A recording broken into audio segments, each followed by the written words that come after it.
I mean, if we do get a tackle, I want Johnson. Good morning, everybody. Welcome back to the Two Dumb Yinzers. Today it's episode 289. Oh boy, we're running a little behind today. As you can see, Mike is not in his natural habitat. No. It appears that he's sitting on a toilet somewhere, but we're gonna run with that for today. Derpy's in the house with us as well. Hey, $20 is $20. Okay. How you doing this morning, fellas? You know what? Like an hour and a half ago, I was doing great. Okay, I was living my best life, and then get a phone call saying, "Hey, we're gonna be there to work on your house a day early. There'll be a lot of loud noises." I didn't plan on that. Now here I am in some undisclosed location, having to hold a microphone like a peasant. I'm not you're in living Camp my David, like the vice president. It's like the vice president allowed at Camp David, or is that only for the president? I don't know. If I was a president, I would be like I don't care who my VP would be. It'd be my best friend. So what's going on here? There. If anybody's confused, we're a little behind, and Mike is, like I said, a little off place because he's having these solar panels put onto his house. Yes. So the solar panel occultists were supposed to come tomorrow, and they decided to show up today. So for anybody that doesn't know, Mike's studio is about an hour away from me. Our studios are about an hour away from one another.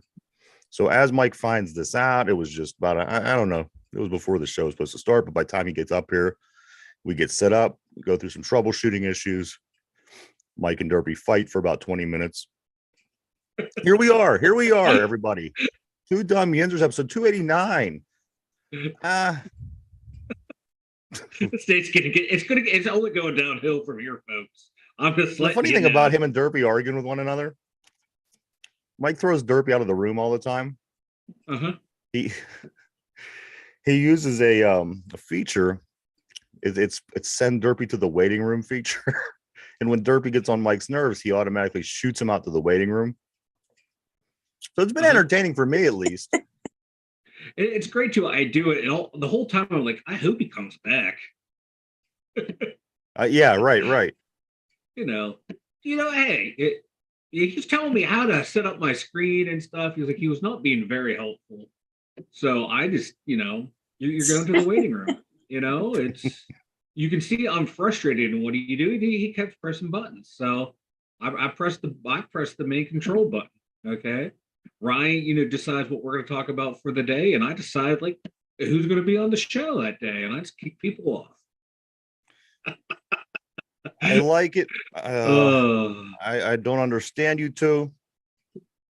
I could put the two of you in the same room, give you both $100 bills, and you would find 100 things to fight with each other about.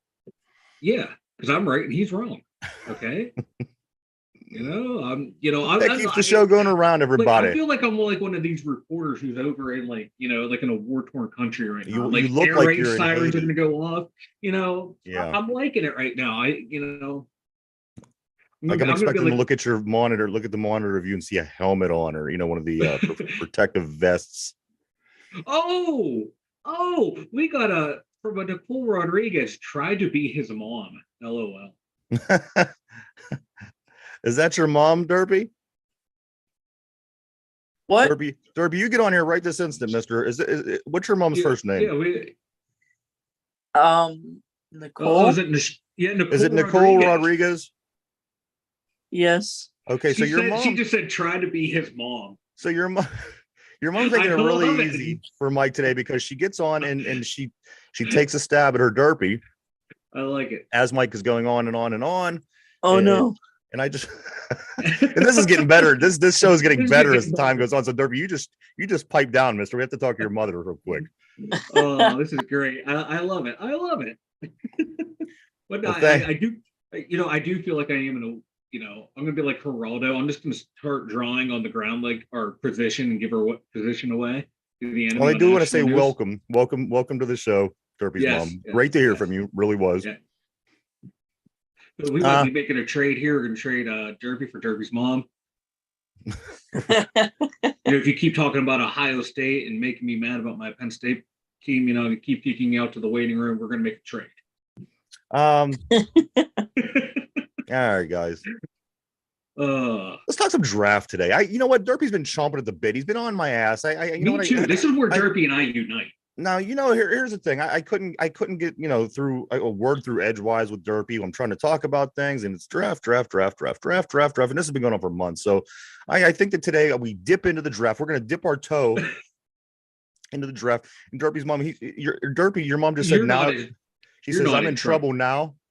Well, you just let us know, Derpy's mom, and we'll take care of this business. So you just we got your back. We're your biggest supporters right now. Yeah. We're going to talk some draft today, guys. Yeah. Draft is in 9 days. 9 days. I know I'm excited. And you know what? I didn't get excited till literally last night. I was watching TV and I started thinking of some different scenarios for the draft. And you know what? I really got excited. I started overthinking it. And it started giving me a little bit of anxiety, a little bit, because you get these scenarios in your head, and you get the guy that you want, and you kind of place it and try to figure out what's going to go on in the draft. But I did really start to overthink it last night. And Derpy, I know that you are in favor of trading up, and I'm going to tell you why it's going to be a terrible idea to trade up to get Jalen Carter, if that be the case. And I think then Mike, you could come in with your with your response, because you and I talked a little bit before the show regarding this matter. The reason why we can't trade up to get Jalen Carter is this. We're going to give up 17. And what would be the other one, Mike? 49? Yeah, 49. So let's say we give up 17 and 49 to trade up and get Jalen Carter, who is neither a left offensive tackle or a cornerback. This is the reason why we can't. And I think what Mike is going to say when he opines is, I think what's going on now is, and I'm not taking this for you, Mike. I'm not taking this from you. Mm-hmm. But he did use a good word. He said they're using this as a smoke screen, and I do believe that, because let's just say, Derpy, that we jump up, we get the 9, we grab Jalen Carter, we lose 17, we lose 49. All we have is 32 after this pick. So we get Jalen Carter at 9. Now all you have left is 32 to try to get something in the two positions that you need the most. You need a left offensive tackle. There's no two ways about it. We need an offensive tackle, and I don't think that we're going to go into the season without that offensive tackle. The other thing is we need a cornerback. And while you have Gonzalez out there, while you have Witherspoon, while you have Porter, while you have all these guys, you're going to risk all of those guys. Let's just say the top 4 to 5 cornerbacks being gone by the time you get to 32. Because I can see it happening. Once you hit the Bears, once you hit the Seahawks, once you hit the Ravens, once you hit a bunch of these teams like this, they're going to grab the best cornerbacks up there. Mm-hmm. They're defensive teams. So with that being said, the reason we don't take Jalen Carter at 9, we don't trade up, is that reason, and that reason only, because now you risk not really getting anybody that you really need or you really want. I know I know people say we want Jalen Carter. You know what? After watching the highlights of this guy, I want him too. Don't get me wrong. Yeah. If we could somehow land this guy and still get what we need, I would be on top of that. I seen him lift the guy up with one arm and start waving the guy around like he was a Raggedy Ann doll, and it was crazy. I thought, this guy is just, he's a massive human being. He's going to cause so many problems for offensive linemen in this league. But in order to get him, you're going to have to abandon your plans for, again, your left offensive tackle who protects your quarterback's back and your cornerback of the future. Again, we got Pete Peterson for 2 years, but you're going to want to kind of get that other guy in and get him playing that way. Once Peterson's gone, this next guy steps right in. He's the cornerback of the future. So that reason, Derpy, again, don't get me wrong. I wouldn't love nothing more than to see Jalen Carter busting through lines wearing a Steelers jersey this season and terrorizing quarterbacks. It would be amazing. I just don't think it's possible if we stick to the game plan, which we have been doing. As far as free agency, there's nothing crazy going on. We didn't go out and get anything crazy that's not expected. We do know that we need a left tackle. We do know that we need a cornerback. And like I said, by trading up and grabbing that guy, you're jeopardizing getting either one of those positions filled by guys that are guys you probably want filling those positions, your top three to four tackles, 3 to 4 corners. Them guys are gone. Then you're screwed. Then what do you got? So now you're back at the position we were in pre everything. We still need a corner. We still need a tackle. So Mike, why don't you go ahead, take on over there and kind of come in from the angle that you came at me, from with the smoke screen and what they probably might do if they do in fact trade up. Yeah, because right now, Jalen Carter, he was only visiting teams that were in the top 10 of the draft. He never had an official visit with Pittsburgh, but he was spotted at the Pittsburgh International Airport. Now, Peter King's saying, look out, the Steelers are going to trade up and get 9. Now, Peter King, he's kind of in the know with a lot of NFL teams. Now, I think, Pittsburgh is using this as a smokescreen to hide their true intention of who they want to go and get. Who you think would be who, Mike? I think it would be Paris Johnson Jr. That makes complete sense. Because, they really, I don't think they had an official top 30 visit with him, but, he was, when Mike Tomlin was at Ohio State, he took all these guys out to dinner. He was one of them. Tomlin kind of ribbed this guy. And to me, that's showing, okay, he's trying to gauge how he's going to interact with the Steelers. And now there are all this talk about Jalen Carter. Pittsburgh goes up. They get Paris Johnson Jr., who, for the most part, has been ranked the number 1 or the number 2 tackle throughout the whole process. But I do want to say this. If they do go with Jalen Carter, and they get him at 9, I really wouldn't have a problem because all year long, he's been rated either the number 1 or number 2 prospect, right behind Bryce Young. So you're getting the number 1 position player in the draft. He can play anywhere on the defensive line. I would take that pick. If you tell me you're getting the best player in the draft at 9 and you're able at 32, still fill a need with a tackle, probably like Harrison out of where's Harrison out of? Therapy, Arkansas, Oklahoma. Oklahoma. Yeah, if they get him out of Oklahoma, Anton Harrison out of Oklahoma, or one of these corners who falls to 32, because there's been talk now that Porter might fall down to there, or Deontay Banks falls down there. So you're able to get the best player overall. I kind of want Ringo. One of the better players, still a damn good player at tackle or corner. It might be a good trade, but I think they're going to go trade up 2-9, get Paris Johnson Jr. or Peter Skoronsky, who's also been that top 1, top 2 tackle. I forgot about him. So let me ask you this, Mike. Are you happy? Corner at 32. Let me ask you this. Are you happy, Mike, with getting Paris Johnson at 9 and getting one of the remaining top 5 cornerbacks with that 32 pick? Yes. Gonzalez, Ringo, Porter, I don't think Witherspoon, or whoever. Gonzalez isn't going to be there. I'm just throwing the top 5 out there, though. So if you get one of those 5 and then you get your Paris Johnson Jr., you're happy with that? I would be. I think Ringo slips to 32. And the rest of your draft, you're just working on depth from that. On that point, because you won't have 49, but that's fine. You're getting either you're going to get the best player in the draft in Jalen Carter, or you're going to get the best tackle in the draft in Paris Johnson Jr. Okay, and then you're going to get one of these corners.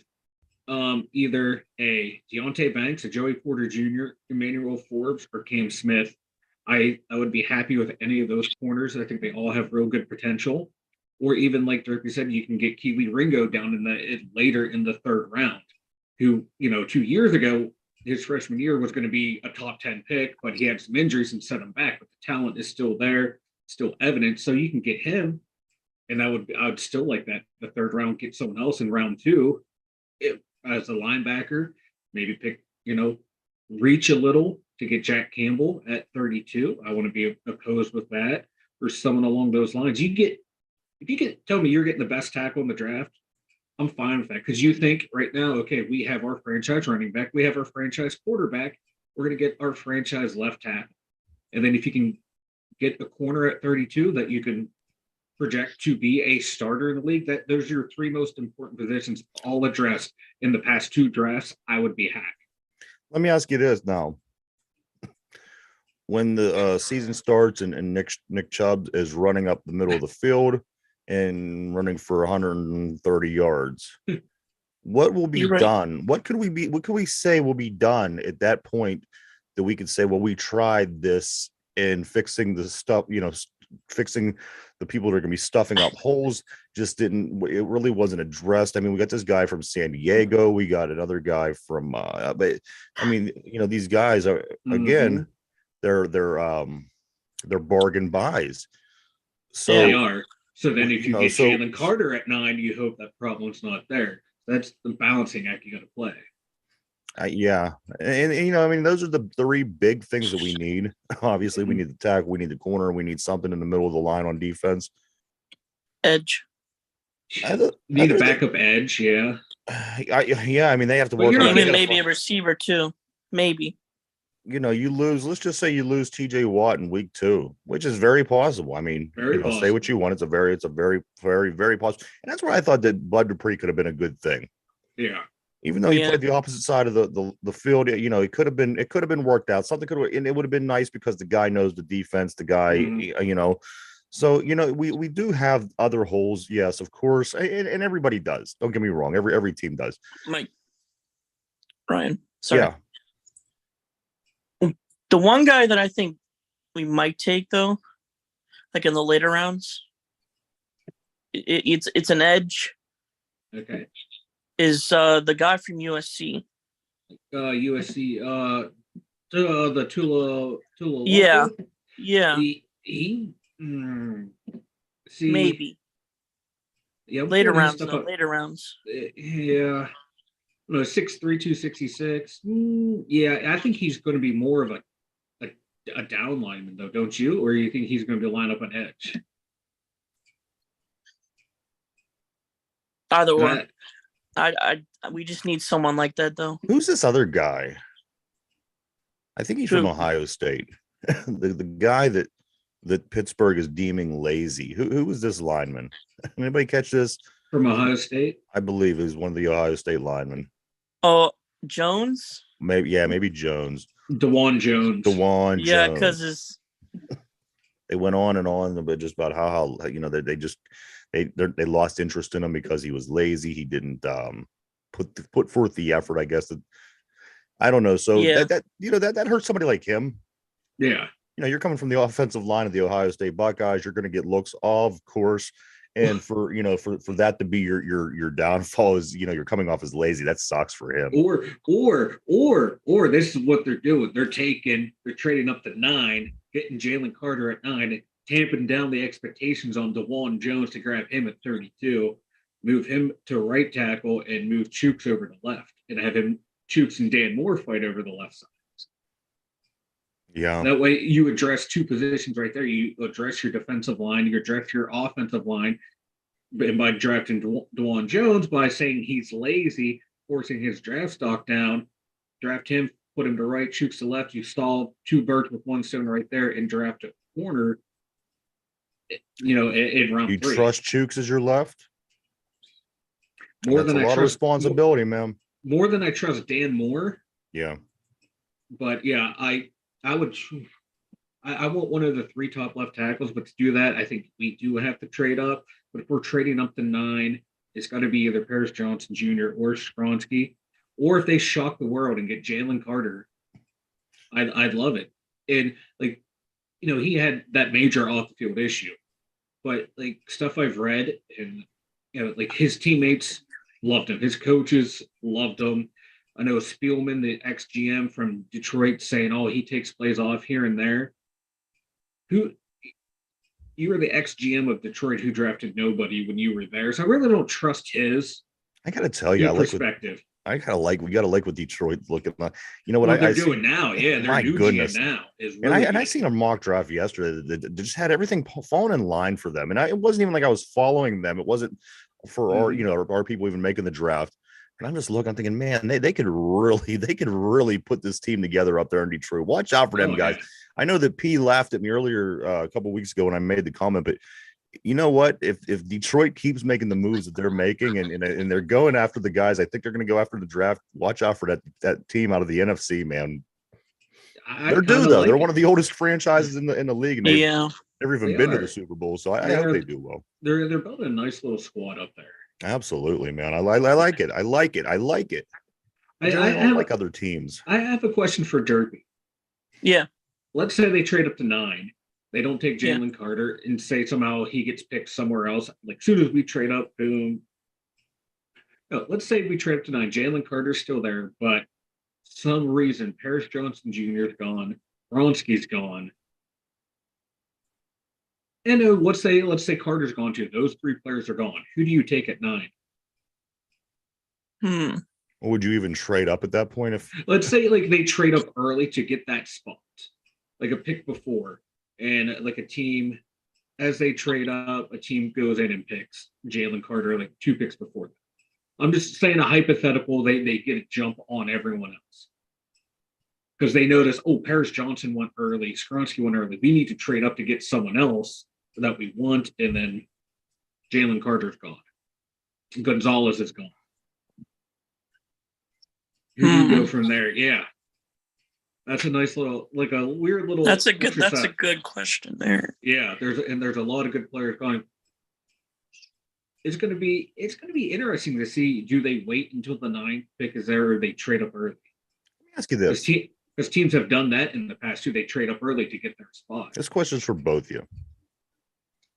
Let's say we could trade up to 9, Yeah. and when we do, let's say that Gonzalez is available. Let's say that Skronsky's available, and let's say that Jalen Carter's available. At number 9, Carter. the Pittsburgh Steelers GM. Who do you take with Carter, Gonzalez, and Skronsky all sitting there available to you? Knowing that you're not going to get the other 2 because this is, they're going to be gone, obviously, but next time your pick comes around, those 3 guys sitting there, you trade up, you have whatever one of them guys you want, they're yours. Mike, who Carter. do you take? Ooh. Carter is the tempting pick because, my God, just how dominant that guy is and how dominant he would be across the line. But again, Gonzalez solves a huge issue on the back end. And Skronsky solves a huge. And this is more of a My passing thing is, league. Yeah, go ahead. My thing is, you could still get a corner. Maybe Yeah, not as, dominant, but you could still get a corner does the job.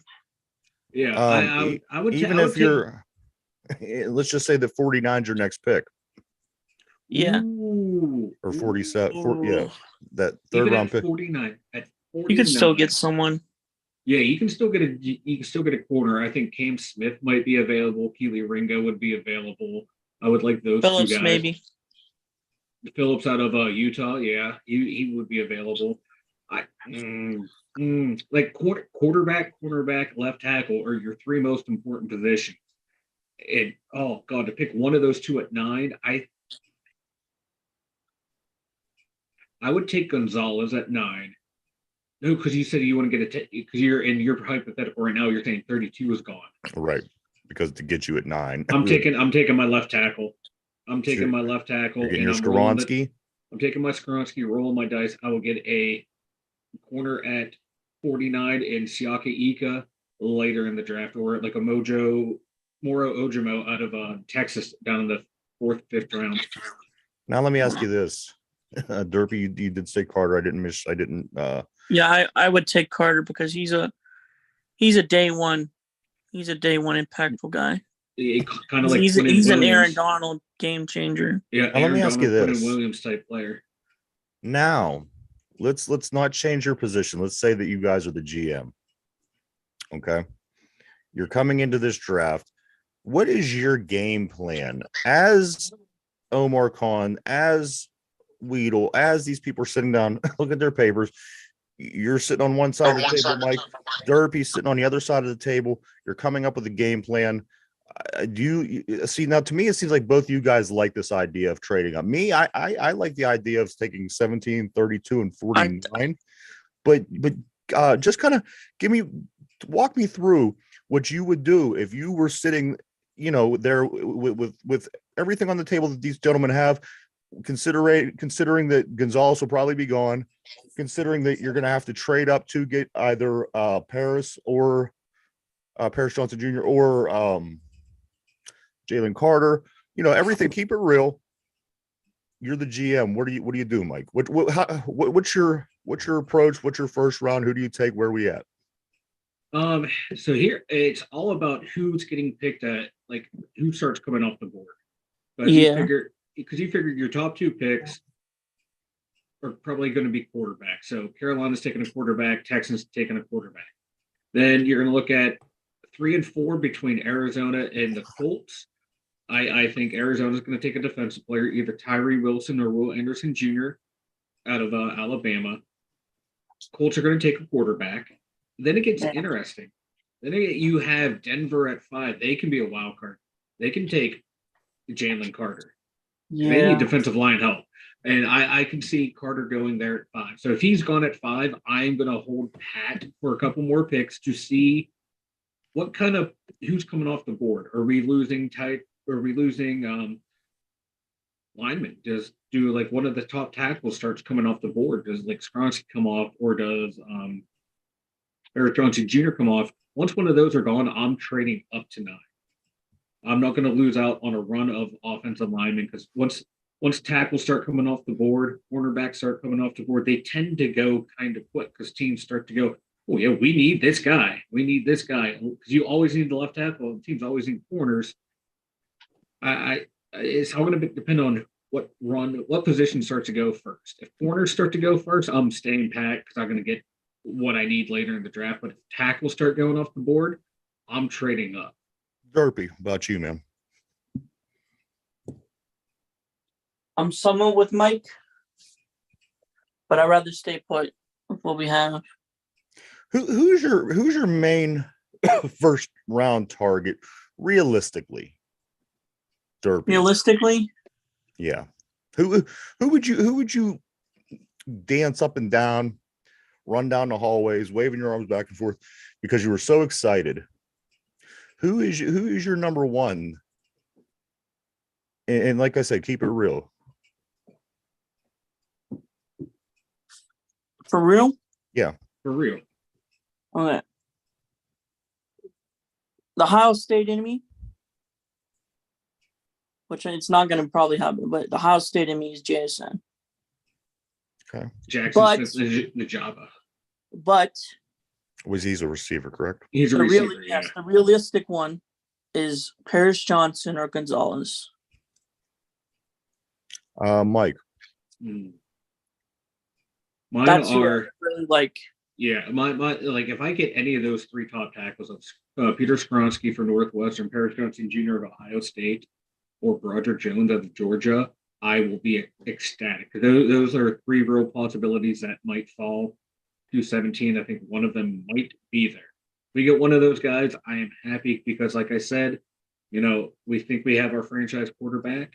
You might as well go and get someone to protect him. Might as well get a big left tackle because you have weapons already at tight end, running back, wide receiver. If you think you have a franchise quarterback, you build around that franchise quarterback. This defense, we spent enough money on this defense. It's over $100 million in that defense. Yeah. It's time to start addressing the offense again in the draft and get a big ugly up front to protect him. Definitely need the uglies. Now, can you see, as we were saying, I mean, Kahn and Weedle and these guys, the whole crew, they're touching in uncharted waters, and these are waters that us as Pittsburgh fans aren't really used to, as far as free agency, of course, leading to this point.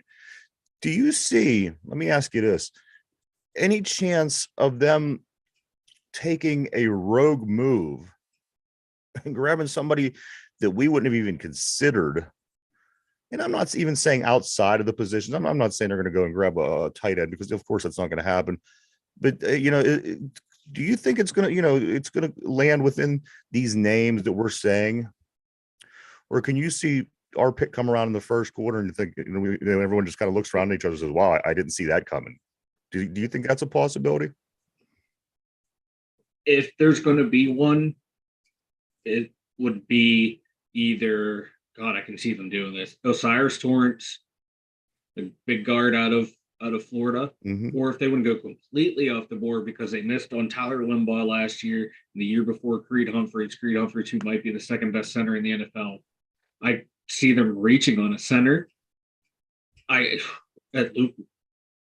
top rated one is out of Ohio State, Luke Whippler. I can see that would to me would be the rogue move, would be either a center or like Derpy's been saying, a wide receiver. You know, if like a Quentin Johnson falls or Jackson Smith and the Java falls, or everyone's favorite, Jordan Addison, if he's still on the board, that would be the rogue move right there. One Right. of those three picks. And but to me, like Jackson Smith or JSN out of Ohio State, Addison out of USC, really wouldn't be that much of a rogue move because their first round grades. Mine would be that center who you can probably get in the third round. Would be getting him in the first because they feel like they missed on centers the past 2 years. What about you, Derpy? What would your rogue move be?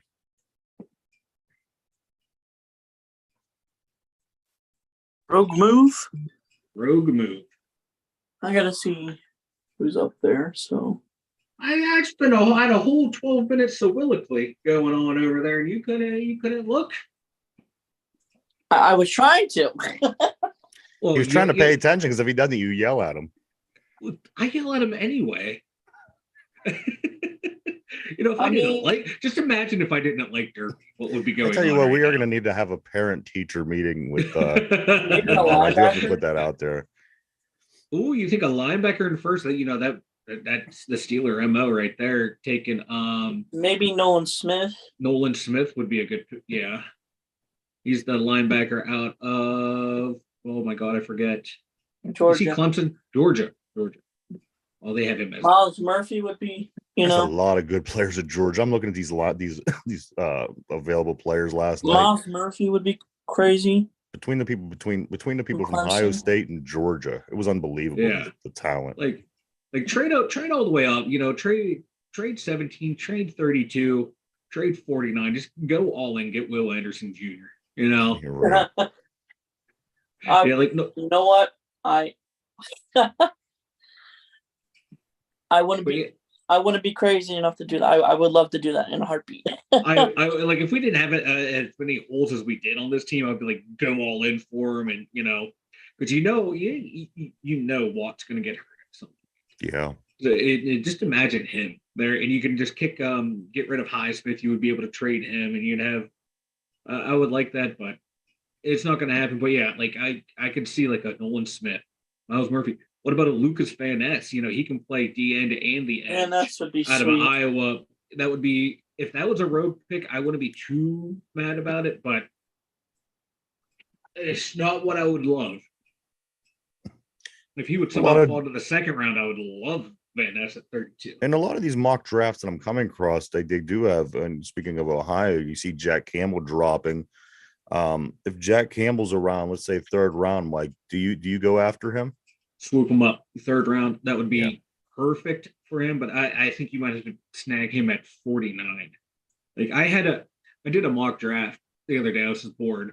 I was able to get Deontay Banks in the first round, Anton Harrison in the second round, and Jack Campbell also in the second round because I just needed body. Then Yeah. in the fourth round, I got the big bastard out of my Polynesian big bastard, the guys I love, Siaki Ika. I think him and Fanoko in the middle would be, those two rotating would be a huge thing. My whole thing with this defensive line, bear with me, it's just a tangent. You remember when we were winning the Super Bowls? Aaron Smith, on one, Diesel on the other, Kemov on off, and Casey Hampton. These guys weren't bringing in 10, 11, 12 sacks like Cam Hayward was and Tuitt were. If they got a sack, it was a bonus. These guys were big space-eating run stoppers. And our linebackers were making plays all over the field, middle linebackers, outside linebackers. I kind of want the Steelers to go back to that.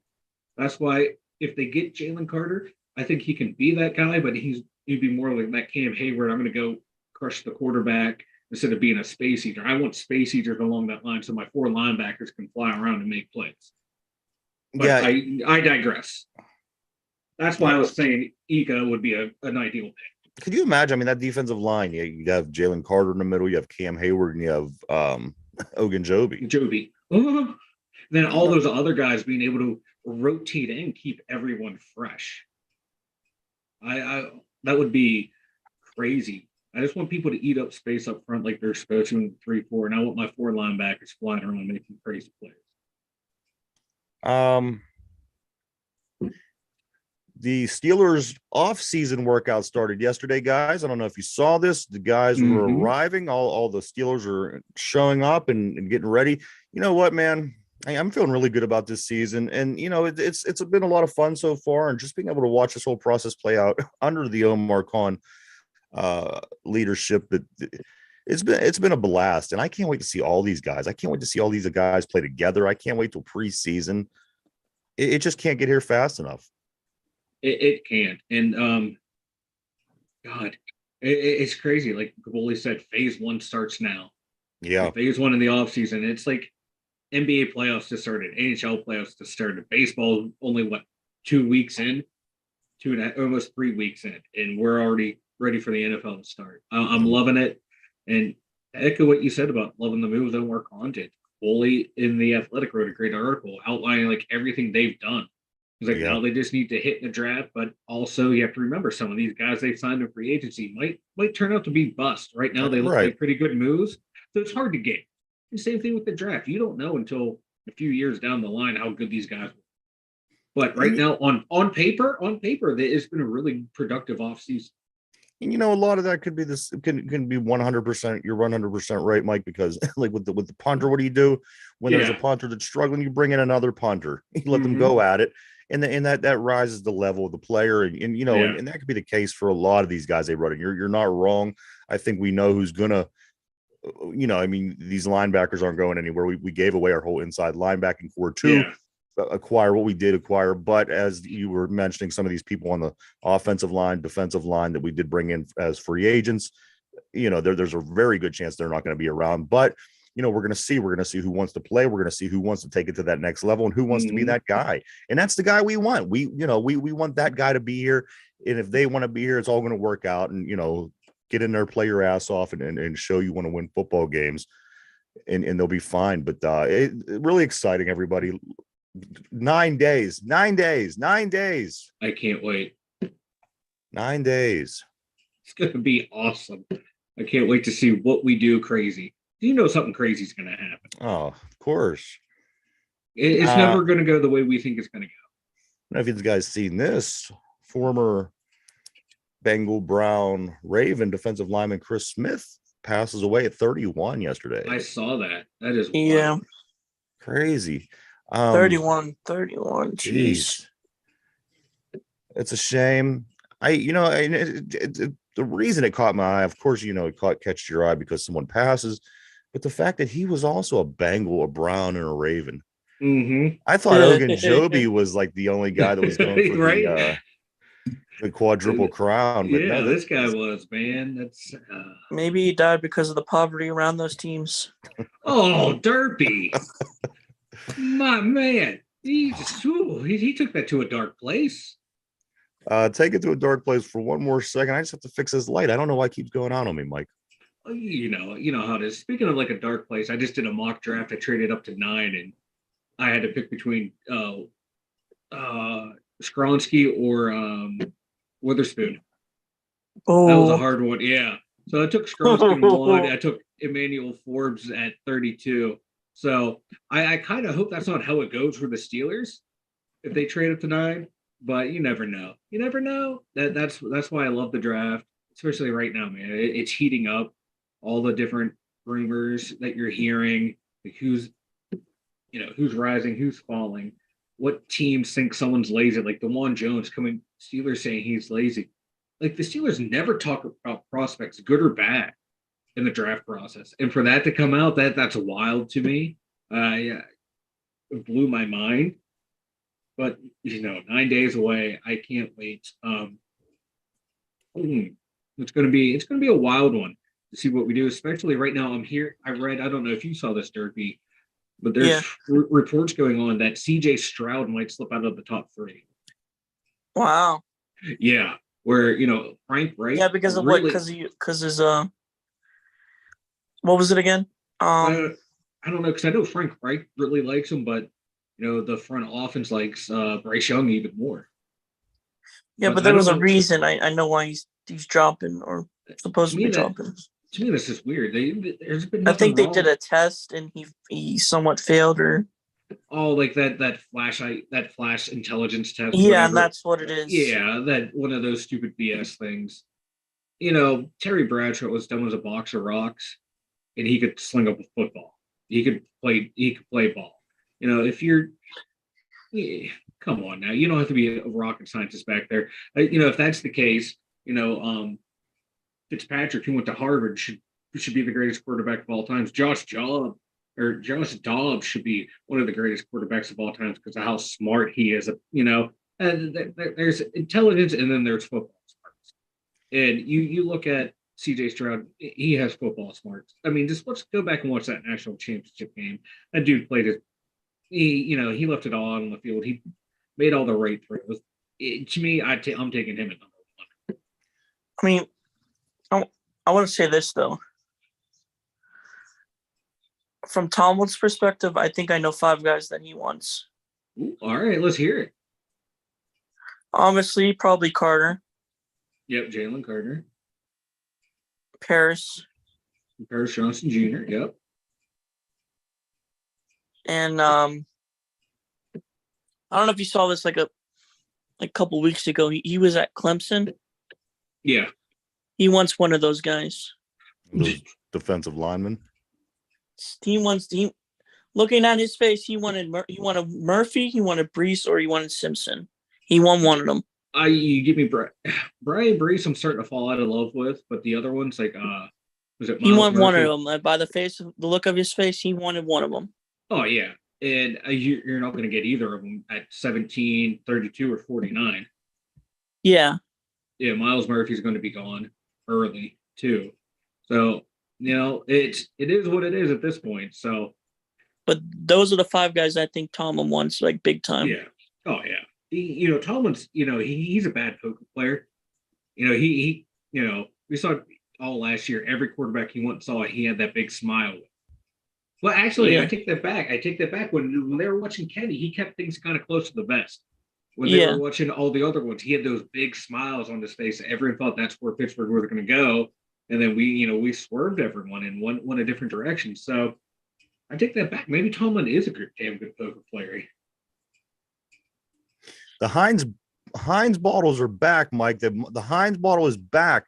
They were wheeling it into the town this morning. They're hanging it back on the stadium, and the Heinz bottle will be back and ready for this upcoming season.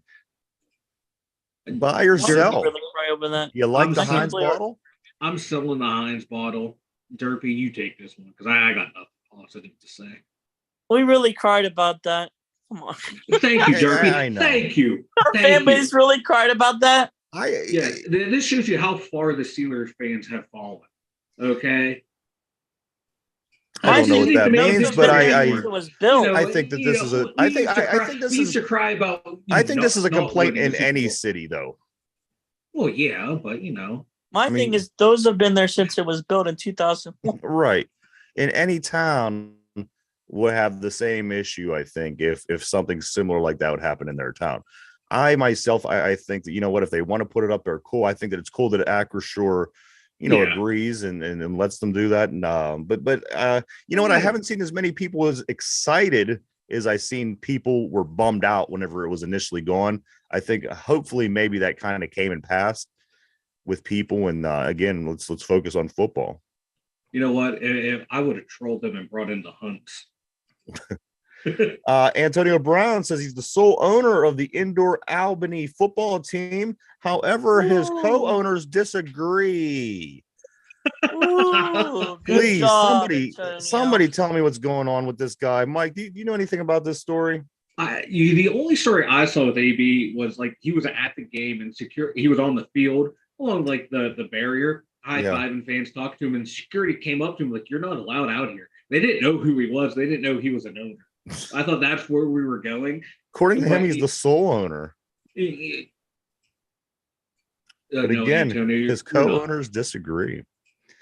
Oh, we're going to stick with football for just another moment, Mike Derpy. We are getting a little bit late on time here. The Pitt Panthers awards were giving out. Their athletic awards were giving out yesterday. Izzy Abandakanda, he did receive Male Performance of the Year award for single game rushing record at Pitt.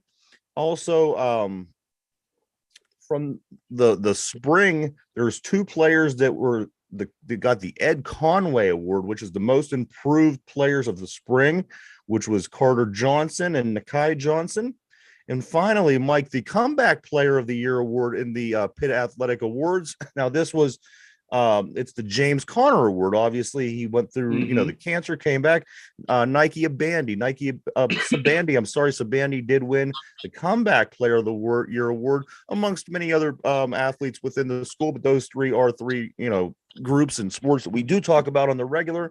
So that was pretty cool. Got to see a lot of guys getting their, getting their deserved due. I thought that Nike Abandy, Izzy, these guys, they all deserve a little bit of a recognition after the past season here at Pittsburgh University.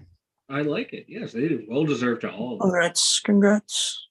Also, before we get into the Pirates, we do have a little bit. I just want to talk about Mike between the XFL and the USFL. I'm already starting to see a rivalry. You know what? I didn't see this till about 2 days ago. The trolls are already out saying the XFL trolls are out saying, USFL, your stadiums are bare, which Derpy said yesterday. What were the numbers? And the USFL says, you know what? I don't really want to give you the numbers. It's in our policy. We're not going to give them. We're not going to give them right now. So the XFL is like, well, our numbers are going up. St. Louis is killing. DC broke the record last week there. Another place got 20,000 people. We're doing really well. What are you guys doing? We can't see barely anybody in the stands. Again, the USFL just denies that, you know what, it's the hub system. As we spoke about yesterday, they're literally playing in 4 stadiums between the 8 teams, and again, you're not going to fill Birmingham, you're not going to fill Canton.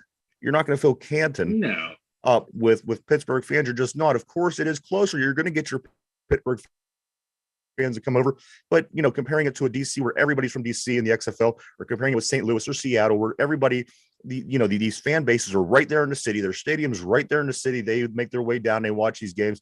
That's the big difference. But I do like the budding rivalry that I'm seeing between these two, between the XFL and the USFL. I think that could lead to some good things to come down the road. I do too. I like it. It's like we were saying, like they need it. Both need it to talk smack on each other. Don't really, they're kind of compete against each other, not the NFL. Yeah. I mean, nowhere to compete, and talking smack on each other is the way to do it. I would have come back with to them, the USFL would like a comeback with the USFL is to the XFL is it took you 2 tries to have an established league. What are we talking about here? As did the USFL. You're right. USFL come and fail. Yeah. I like them both. I think they're kind of neck and neck. I think talent-wise, I don't think one league is more talented than the other. I think that both leagues have their better teams. They have their least better teams. And the only differences that I would say would be the crowd size. But as Mike was saying, and Derpy, I think that you do have to continue to have some kind of rivalry, some kind of bickering back and forth. And that, like I said, that opens the doors down the road and keeps the doors open just in case, let's say that these two want to merger and that you put in these 16 teams. That's a conference. Yeah. You know what I mean? And it's simple. And I don't want to say it was simple, but as quick as you came up with 8 teams for the XFL, 8 teams for the USFL, that's a whole conference. Let's just say that you could come up with 8 and 8 more. That's 32 teams. You could, and again, you don't want to compete with the NFL. At least you don't want to come off that way at this point anyway. Yeah. But you could leave these doors open down the road and watch for opportunities to present themselves. I like the rivalry. I love the rivalry between the two. I love both of the football. I love spring football. I'm a fan of this, guys. I'm a real fan of this. I'm loving it. Just be an alternative. Any preference, Mike? Do you have any preference? I literally have no preference between the two. I have none. I don't. I kind of like the XFL production. I think it's smoother, more crisp than the USFL. But overall, I like what the USFL is doing with the camera guy right by the running back. Yeah. I can't wait for a bad snap. You're going to cameraman get run over. Right. And I like the drone aspect of it. I like that using the drone as another camera because the zip line is kind of restrictive of what you can see. The drone, you can fly all over the place. Yeah. Until it falls out of the sky and hits someone. I kind of wish the drone and the camera would stay out of the screen though. That's kind of annoying to me. Yeah. And it's like, yeah, we could see that you have cameras everywhere because we could see your drone. Yeah. I don't mind the drone, it's the cameraman. I don't want to see it. I want to watch football. I don't want to see a thing flying around the air. That's not what I'm in for. Yeah, we got but in the NFL, in the XFL, you do see that the zip line camera come through here and there. I'm not a fan of either of them. I wish you wouldn't see the camera while you're watching the game, especially flying over the players' heads. That's kind of weird. But it's kind of, you're like, is that a bird? Is that a pigeon? Is it the Pittsburgh pigeon? Right. No, that's on the Penguins throwback shirt. Right. And all you hipsters, they brought back the pigeon jersey, and look what happened. They failed to make the playoffs.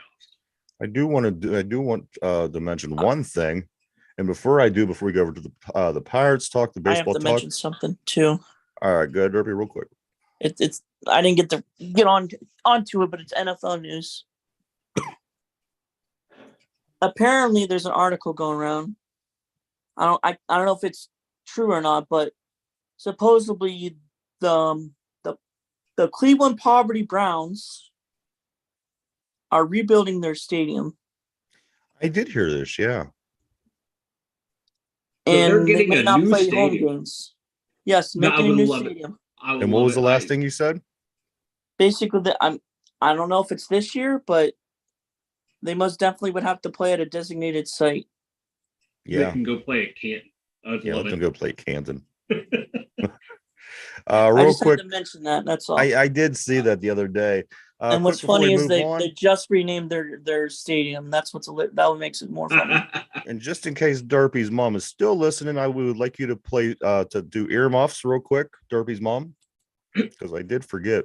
Madam, I request that you immediately send me pictures detailing your beautiful bosom in support of the national holiday known as Titty Tuesday. Good thing you play that. Good thing you didn't play that real early when we knew 100% for sure she was on. Well, that's why I told her to cover her ears. Yeah. But anyway, the Pittsburgh Pirates, they were back at it last night. They started game one out of 3-game series in Colorado. The air was thin. Rich Hill was on the mound, and the Pittsburgh Pirates were hitting the hell out of the baseball, everybody. The Steelers win this game over the Broncos 14-3. You would have thought that was the case. There was, Mike, 8-0, 13-0, 13-0 in the fifth inning. I mean, these are the kind of games I love to watch. When you're up 13-0, you could relax, you could sit back, you could watch the game and not, whatever happens beyond that. And if the other team gets on a run, they load the bases, you walk in a run. Who cares at that point? Because you have a 13-run lead. Albeit the Colorado Rockies are 5-12. Last place, of course. This team, they are throwing the next 2 days against us. They're throwing pitchers that are 0-2, and I'm pretty sure their ERAs are they're way up there. One guy was like 9 something. So I'm liking the rest of the way here, and I do believe we got 3 and 4 on the hill. So I have confidence. I have a lot of confidence. But you know what, guys? All the stuff that we talk about Rich Hill, let me give you a read of what his line was last night. He did not pitch bad for pitching in Colorado. That was my big concern. I thought he was going to get bombed. I thought he was going to let up 100 home runs. Check this out. Rich Hill last night, who I'm ready to throw this guy out the door. He pitched 6 complete innings, gave up 6 hits, 1 run, 1 earned, 2 walks, and 7 Ks. And I think I figured him out, guys. The Rockies. I think I figured him out. He's so freakishly bad that it throws the hitters off because his time, he really is. He's freakishly bad. And it's hard to watch because sometimes he's throwing pitches that are 59 miles an hour. 59. You see what I'm saying? He's so bad. Guys that are major league hitters, you don't want to see a 59 mile per hour pitch. You don't. No. It throws you off. Yeah. So, I think that's what the deal was with him and any success that's coming for him and with him, because he did pick up his first win last night. I just think that he's so freakishly bad, and he changes his speed all game.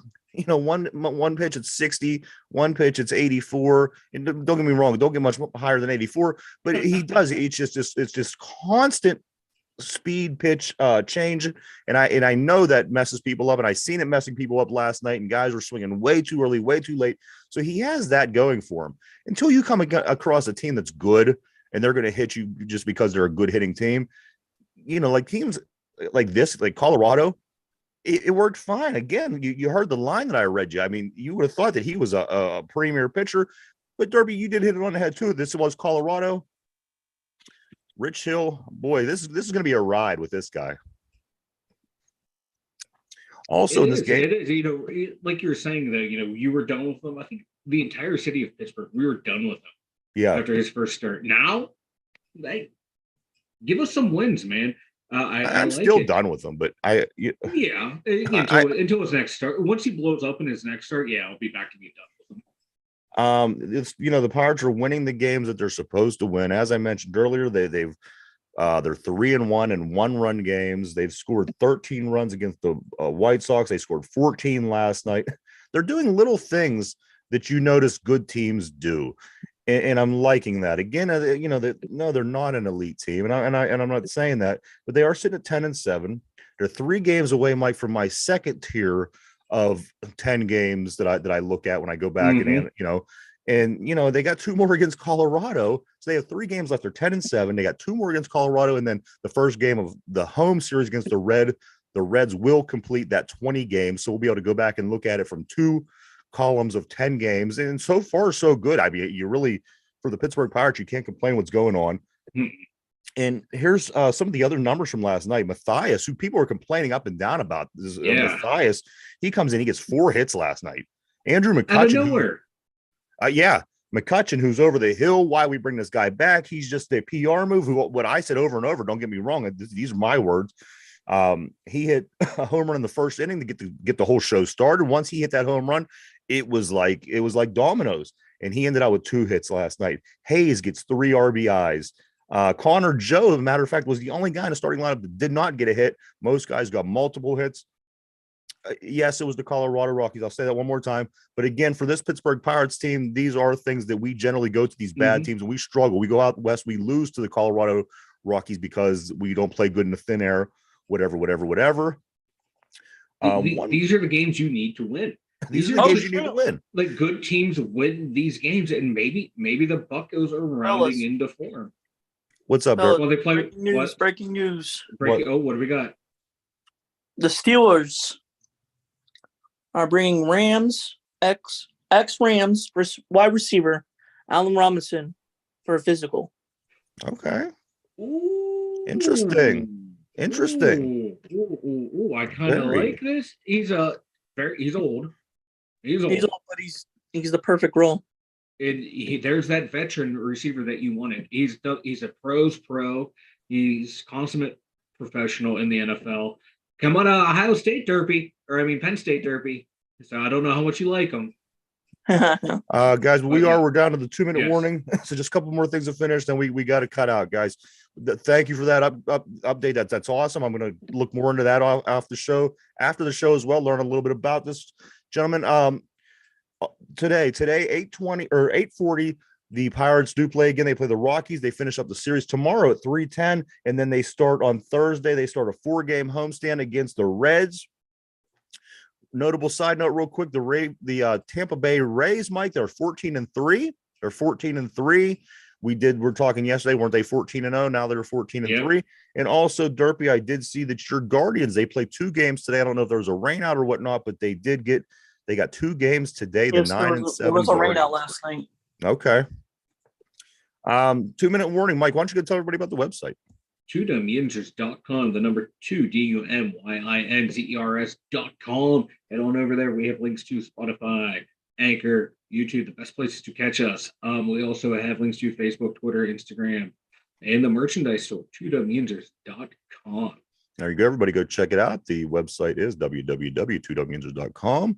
As you heard, Mike, there's a lot of cool things over there, so go check it out. We are live all week long from Monday through Friday, 11 a.m. to 12 p.m. Guys, you want to do a quick trivia before we roll? Yeah. All right, here we go. This is a Andrew McCutcheon trivia. Oh, Aaron, you like do you like this, Derpy? You think you're gonna do all right? 50-50, but I'm liking the trivia though. All right, Mike, what do you The think? topic. Call it What was the topic again? Andrew McCutcheon. Yeah, let's do it. All right, here we go. Since Kutch left the Pirates, how many teams did he play for before he came back? Since Kutch left the Pirates, how many teams did he play for before he came back? Think it over for a moment. And I'm going to start with you, Derpy. Since Andrew McCutcheon left the Pirates, how many teams did he play for before he came back to the Pirates? Can you give us the year you left? I think it was 2015. Okay. The end of the 2015 season. I'm gonna go 4. 4 teams. Since Andrew McCutcheon left the Pirates, Mike, how many teams did he play for before coming back to the Pirates? Derpy says 4. It's either 2 or 3. I'm gonna go with.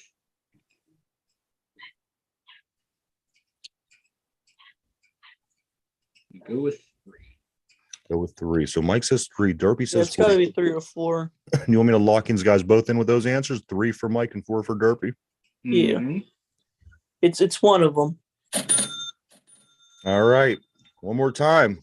Since Andrew McCutcheon left the Pittsburgh Pirates, how many teams did he play for before returning to the Pirates? How many teams did he play for before returning to the Pirates? Well, let's count the teams, guys. He left and went to San Francisco. Mm-hmm. Yep. And then he ended up playing where else? Philadelphia? Philly. Oh, did he play for the Nationals? The Yankees? Yankees. The Yankees, yeah. And the Brewers. Oh, the So Brewers. that is 1, 2, 3, 4. Derpy, you got that one. Andrew McCutcheon played for the San Francisco Giants, the Philadelphia Phillies, the New York Yankees, and the Milwaukee Brewers. Good picking, both of you guys. On the spot, if I would have had to think it, I probably wouldn't have got all 4 of those. I can tell you that. Yeah. So I do want to say real quick to Derpy's news of the Allen Robinson. It's going to be a trade with the Rams. If he passes the physical and he is due $15 million, the Rams have already paid 10, so there's 10 million left, and it looks like the Rams are going to eat a portion of that. Who do the Rams want? I'm okay with this. They don't know. Nothing has been they're finalizing a deal. Yeah. Pending a physical, and it hasn't. Once he passes the Gone physical, through then the deal will be announced what we actually gave up. All right. So we will be keeping our eye on this real closely for the rest of the day.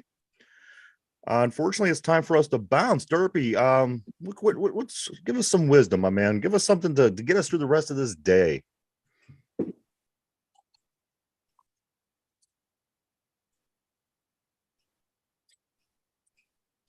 Derpy has nothing. I swear to No, I'm trying to think here. I'm gonna have your mom ground you.